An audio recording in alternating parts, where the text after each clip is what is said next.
ภาพถ่ายที่น่าทึ่งจากประวัติศาสตร์ภาพบุคคลที่ปรากฏในภาพถ่ายล้วนแล้วแต่มีเรื่องราว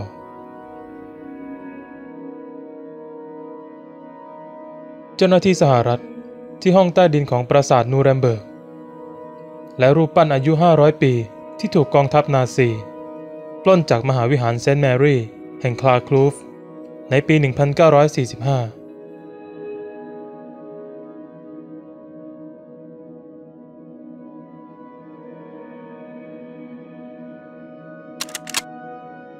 แพ็กเกจห่อของขวัญคริสต์มาสที่จ่าหน้าไปถึงทหารที่ถูกสังหารหรือรายงานว่าสูญหายในสงครามพัสดุเหล่านี้ถูกตีกลับไปยังผู้ส่งนครนิวยอร์กซิตี้ 1944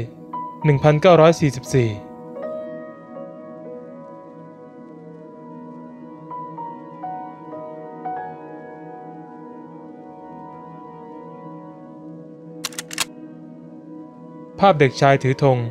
ในระหว่างเคารพธงชาติที่โรงเรียนประถมวิทยาเมืองแฮมป์ตันรัฐเวอร์จิเนียราวๆปี 1899 ถึง 1900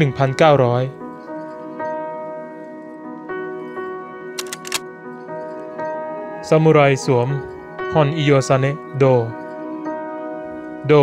คือเกราะในส่วนบริเวณลำตัวหรือเสื้อเกราะหุ้มหน้าอกบรรพบุรุษของซามูไรเสื้อเกราะหรือโดถูกผลิตขึ้นในญี่ปุ่นในช่วงต้นศตวรรษที่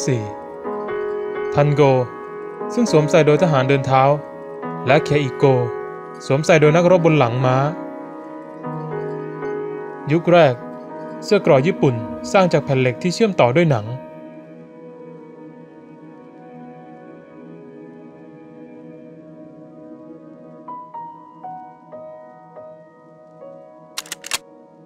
ครอบครัวชาวจีนอพยพในโอเรกอนสหรัฐอเมริกาปี 1890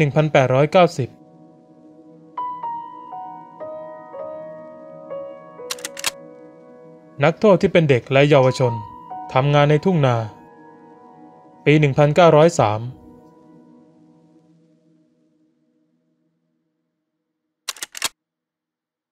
ภาพถ่ายสุดท้ายของสิงโตบาบารีในป่าณเทือกเขาแอตลาสทั้งตอนเหนือของทวีปแอฟริกา 1925 เป็นภาพที่ทำให้ได้เห็นรูปร่างของสิงโตที่มีขนาดใหญ่มีจุดเด่นคือ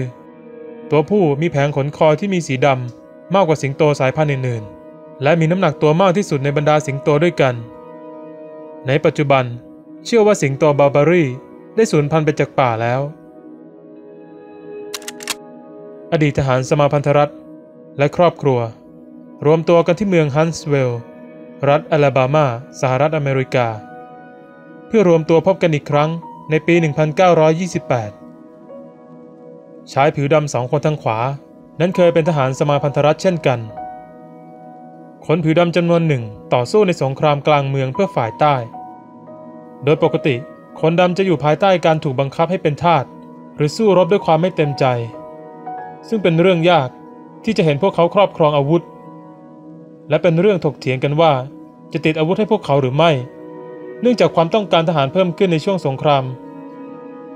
ซึ่งเป็นประเด็นสำคัญในรัฐบาลสมาพันธรัฐมันใช้เวลาจนถึงเดือนสุดท้ายของสงครามเพื่อให้ฝ่ายสมาพันธรัฐอนุญาตให้ทหารผิวดำติดอาวุธได้อย่างเป็นทางการแต่คนผิวดำหลายคนยังคงรับใช้เป็นทาสและมีเพียงไม่กี่กรณีที่ติดอาวุธและต่อสู้เพื่อฝ่ายใต้รูปถ่ายที่โดดเด่นที่สุดจากประวัติศาสตร์นี่เป็นภาพของซิลาส แชนเลอร์ชายที่ถูกกดขี่ทางด้านขวาซึ่งนั่งอยู่ข้างๆแอนดรู แชนเลอร์เจ้านายของเขาสมาพันธรัฐชาวผิวดำในตำนานชายผิวดำที่คิดว่าจะต่อสู้เพื่อฝ่ายใต้เพื่อให้ฝ่ายสมาพันธรัฐสนับสนุนการเป็นทาสนับเป็นเพียงส่วนหนึ่งของความทรงจำของสงครามกลางเมืองอเมริกาในช่วงหลายทศวรรษที่ผ่านมา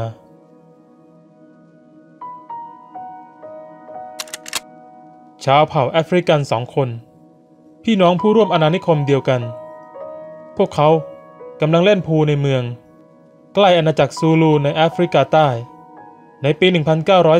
1903 ซึ่งภาพถ่ายในรูปแบบดังกล่าวมีภาพของชนเผ่าและสตรีจำนวนมากที่ถูกถ่ายเสมือนว่านี่เป็นกิจวัตรประจำวัน ที่ถูกถ่ายจากทั้งในยุโรปและดินแดนอาณานิคมซ่านชื่อชัยเดินทางออกทัวร์ไปที่ไหนสักแห่งในสหรัฐอเมริกาในปี 1868 ซึ่งเขาเป็นที่รู้จักกันในนามฉางเดอะไจแอนท์เชื่อกันว่าชายชาวจีนคนนี้มีความสูงมากกว่า 8 ฟุตและอาจเป็นชายที่สูงที่สุดที่ถูกบันทึกภาพเอาไว้แต่ไม่เคยมีการวัดความสูงอย่างเป็นทางการเขาออกจากประเทศจีนในปี 1865 และท่องไปในยุโรปสหรัฐอเมริกาและออสเตรเลียเขาก็เสียในปี 1878 และเสียชีวิตในปี 1892 เมื่ออายุได้ 52 ปี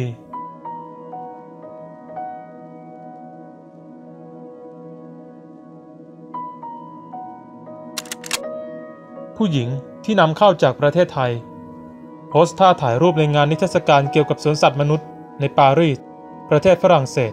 เมื่อปี 1889 Human Zoos มีผู้คนจากแอฟริกาเอเชียและหมู่เกาะต่างๆหรือแม้แต่ชุมชนชาวเผ่าในอเมริกาก็ถูกนำมารวมไว้ในงานด้วยเช่นเดียวกันสวนสัตว์เหล่านี้แพร่หลายอย่างมากในยุโรปและสหรัฐอเมริกาสำหรับผู้คนที่ต้องการไปชมนิทรรศการการจัดแสดงความเป็นอยู่และการใช้ชีวิตของมนุษย์ในถิ่นที่อยู่ตามธรรมชาตินิทรรศการที่ถูกจัดขึ้นทั้งหมดกินเวลาตั้งแต่ราวทศวรรษที่ 1850 จนถึงปีสุดท้ายและปิดตัวลงในเบลเยียมในปี 1958 กลุ่มชนเผ่าผู้เต้นรำด้วยการเคลื่อนไหวที่กระตุกเป็นผู้ชายเท้าเปล่าและสวมเพียงผ้าพันบริเวณเอวกำลังลากสุนัขด้วยเชือกพึมพำตะคอกและตะคอกจากนั้นใช้จังหวะที่ช่ำชองเพียงครั้งเดียวชายคนนั้นก็เชือดคอของสัตว์ก่อนที่จะสับร่างที่ไร้ชีวิตของมันออกเป็นชิ้นๆแล้วโยนลงในหม้อนี่คือหมู่บ้านอีโกโรดที่ถูกนำมาจัดแสดงที่เกาะโคนีไอแลนด์ในปี 1905 ซึ่งเป็นที่กล่าวขานกันในอเมริกาณตอนนั้น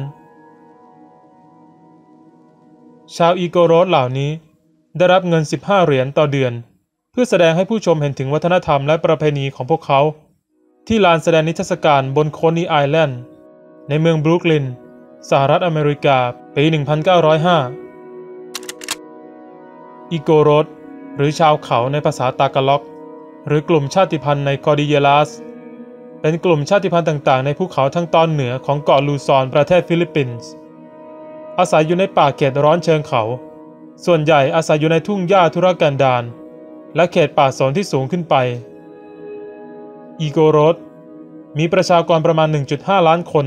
ในต้นศตวรรษที่ 21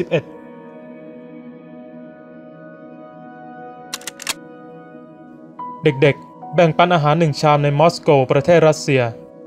ในช่วงต้นทศวรรษ 1900 ภาพนี้และภาพอื่นๆอีกมากมายถ่ายโดยแม็กซิม ดิมิทรีเยฟผู้ซึ่งบันทึกสภาพที่ยากจนอย่างเหลือเชื่อของชาวนาตลอดจนชีวิตประจำวันจากทั่วรัสเซียภาพเหล่านี้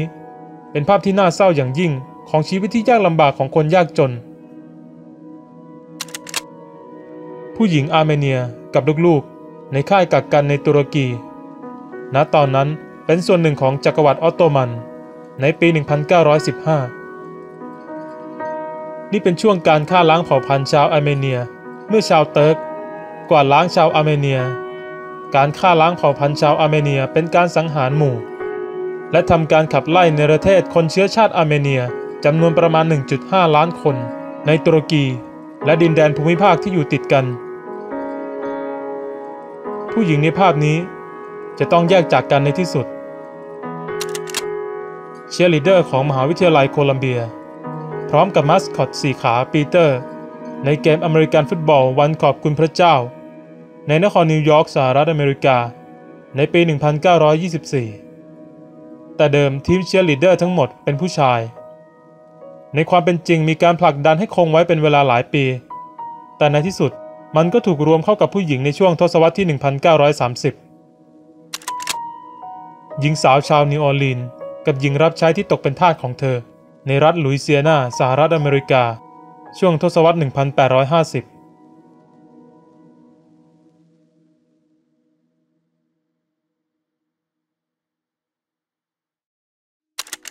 แม่และเด็กในฮิโรชิมา4 เดือนหลังจากการทิ้งระเบิดปรมาณู 1945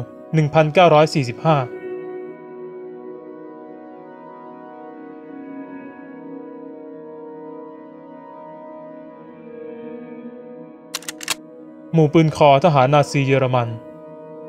ท่ามกลางซากปรักหักพังในสตาลินกราดสิงหาคม 1942 เป็นการสู้รบระหว่างนาซีเยอรมันและฝ่ายสัมพันธมิตร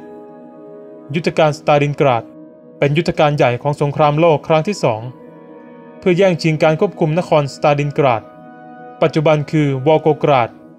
ทางตะวันตกเฉียงใต้ของสหพันธรัฐรัสเซียยุทธการดำเนินไประหว่างวันที่ 21 สิงหาคม 1942 ถึง 2 กุมภาพันธ์ 1943 ทหารเยอรมันฝ่าฝืนคำสั่งเพื่อช่วยเด็กหนุ่มข้ามกำแพงเบอร์ลินที่เพิ่งสร้างขึ้นได้ไม่นานหลังจากต้องพลัดพรากจากครอบครัวในปี 1961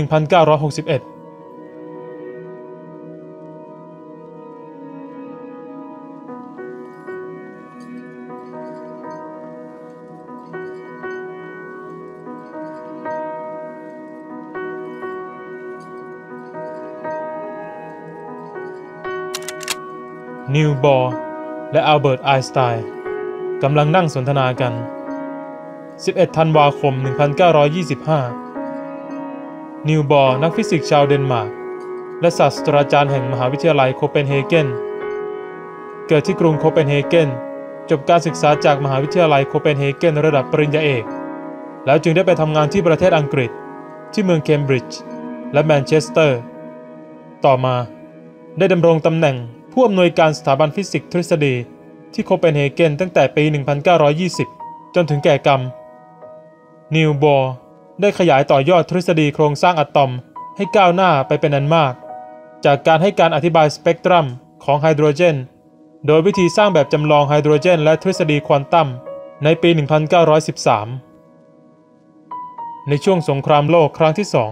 2 นิวบอร์ได้ไปช่วยโครงการวิจัยระเบิดปรมาณูที่สหรัฐอเมริกาและกลับมายังโคเปนเฮเกนเมื่อสิ้นสงครามในปี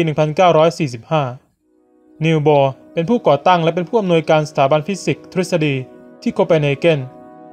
ได้รับรางวัลโนเบลสาขาฟิสิกส์เมื่อปี 1922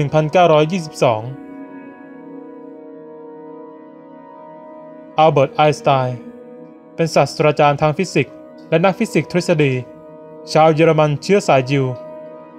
ซึ่งเป็นที่ยอมรับกันอย่างกว้างขวางว่าเป็นนักวิทยาศาสตร์ที่ยิ่งใหญ่ที่สุดในคริสตศตวรรษที่ 20 เขาเป็นผู้เสนอทฤษฎีสัมพันธภาพและมีส่วนร่วมในการพัฒนากลศาสตร์ควอนตัมกลศาสตร์สถิติและจักรวาลวิทยาเขาได้รับรางวัลโนเบลสาขาฟิสิกส์ในปี 1921 จากการอธิบายปรากฏการณ์โฟโตอิเล็กทริกและจากการทำประโยชน์แก่ฟิสิกส์ทฤษฎีในคริสตศตวรรษที่ 20 จอร์จ ฮักเกนชมิดประมาณปี 1907 จอร์จ คาร์ล จูลัส ฮักเกนชมิดนักมวยปล้ำอาชีพชาวเอสโตเนียในช่วงต้นคริสตศตวรรษที่ 20 ผู้ที่ถูกบันทึกว่าเป็นแชมป์โลกเฮฟวีเวทคนแรกในประวัติศาสตร์มวยปล้ำอาชีพเขาได้รับฉายา The Russian Lion เชื่อกันว่าเขาเป็นผู้ให้กำเนิดท่ามวยปล้ำอย่างแบร์ฮัก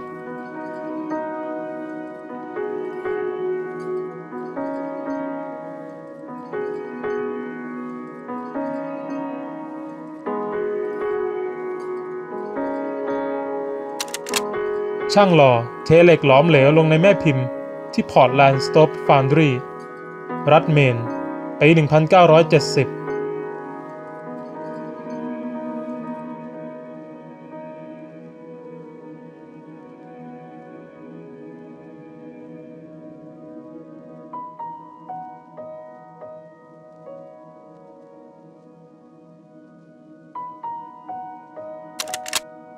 กองทัพชาวเมารีทำฮาก้าในแอฟริกาเหนือปี 1941 ก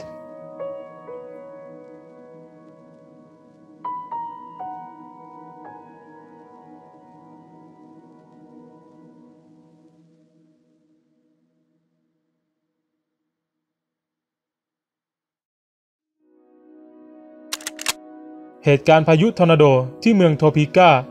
รัฐแคนซัสในเดือนมิถุนายน 1966 เป็นการก่อตัวของพายุทอร์นาโดซึ่งเกิดขึ้นระหว่างวันที่ 2 มิถุนายน ถึงวันที่ 12 มิถุนายน เหตุการณ์เกือบ2 สัปดาห์ก่อพลังทำลายล้างที่รุนแรงส่วนใหญ่กระจุกตัวอยู่ในภูมิภาคมิดเวสเทิร์นของสหรัฐอเมริกาทอร์นาโดกำลังแรงที่พัดแผ่กระจายอย่างกว้างขวางไปยังพื้นที่ทางตอนใต้ถึงเท็กซัสฟลอริดาและไกลถึงนิวยอร์กพายุทอร์นาโดที่ทำลายล้างมากที่สุดเกิดขึ้นในช่วงหัวค่ำของวันพุธที่ 8 มิถุนายน 1966 เมื่อเมืองโทปิก้าถูกพายุทอร์นาโดระดับ A5 ถล่มเริ่มต้นที่ด้านตะวันตกเฉียงใต้ของเมืองเคลื่อนไปยังทางตะวันออกเฉียงเหนือผ่านเขตการปกครองหลายแห่งและผ่านสถานที่สำคัญในท้องถิ่นชื่อเบอร์เน็ตเมาลมีการยืนยันพายุทอร์นาโด 57 ลูกในช่วง 11 วันซึ่งทำให้มีผู้เสียชีวิต 18 คนและบาดเจ็บ 543 คนภาพถ่ายโดยเลวิส ไฮก่อนทศวรรษ 1920 เด็กหญิงอายุ 10 ขวบใช้เวลามองโลกภายนอกในโรงงานปั่นได้นอร์ทแคโรไลนาพฤศจิกายน 1908 เธอบอกว่าเธอทำงานที่นั่นมานานกว่า1 ปีแล้ว